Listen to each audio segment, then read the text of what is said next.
the saying that you never get a second chance to make a first impression? Well, I understand the logic of the sentence construct. However, in practice, likability can be gradual and improve over time. A good first impression is good. Equally important, you need a good middle impression and a good last impression. Have you ever met someone who at first you thought was amazing and they ended up not being so amazing? They made a good first impression, but a shaky middle impression and a lousy last impression. For this reason, I believe it's important to put your best foot forward with every single step. This is what I call excellence. First thing to remember is that excellence doesn't mean perfection or without mistakes.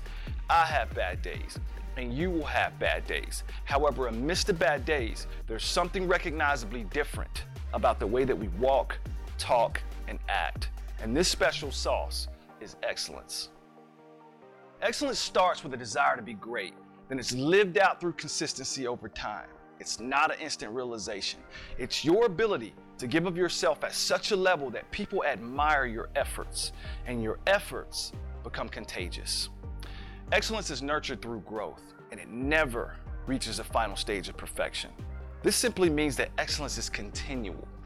It requires a continuous decision and discipline and effort to be excellent.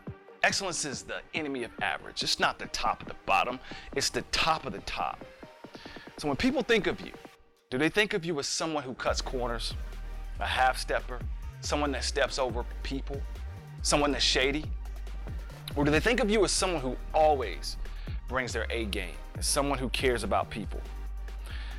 Do you lose your temper at the drop of a dime? Or are you level-headed and emotionally stable? There are many characteristics that can be knitted together to define a person of excellence. However, the most important characteristic is integrity. You cannot be a person of excellence without being a person of integrity. Aristotle said we are what we repeatedly do.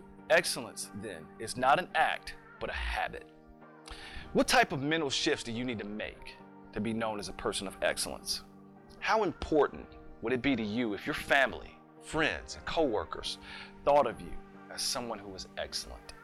Lastly, how many barriers could you break? I'll see you in the next session.